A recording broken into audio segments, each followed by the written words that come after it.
मैंने कहा साहब शिया नमाज नहीं पढ़ते, शिया नमाज नहीं पढ़ते, शिया नमाज नहीं पढ़ते।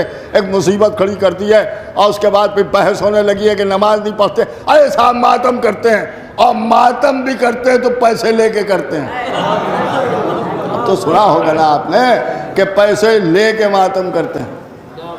आप कह रहे हैं नमाज नहीं पढ़ते, पैसे मिलते हैं तो मातम करते हैं। एक जुमला मैं आपकी समातों की नजर करूं कि असल में आप इससे कम पर मातम करने पर तैयार भी तो नहीं होते।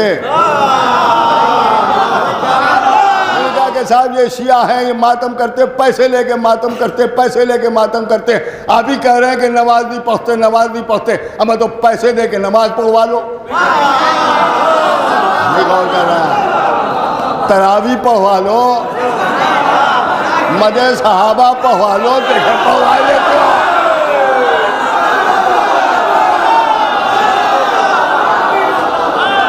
अब हम लानत तो बगैर पैसे के पढ़ देते हैं। इमाम ने इरशाद फरमाया कि 3 तरीके के लोग हैं जो इबादत करते हैं। मैंने कहा कुछ ऐसे हैं कि जो जन्नत की लालच में इबादत करते हैं। अगर कोई इससे इनकार करता है तो वह कान खोल के सुन ले कि हमारे पास जब तबलीग के लिए आते हैं तो यही कहते हैं कि अरे इबादत नहीं करोगे तो जन्नत में कैसे जाओ।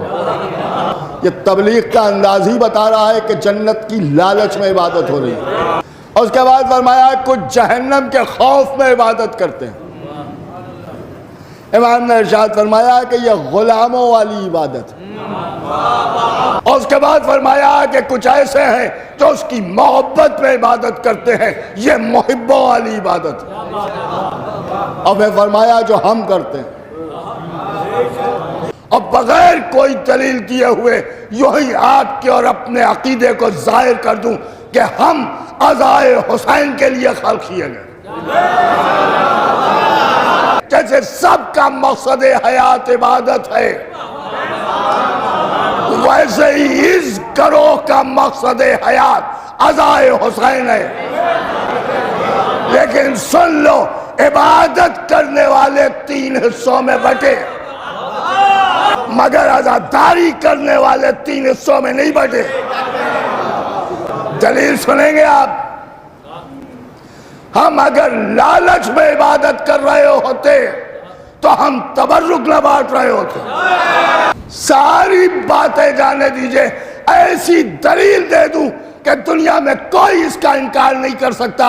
अगर हम खौफ में इबादत कर रहे होते तो सर बकमाना लगा रहे होते।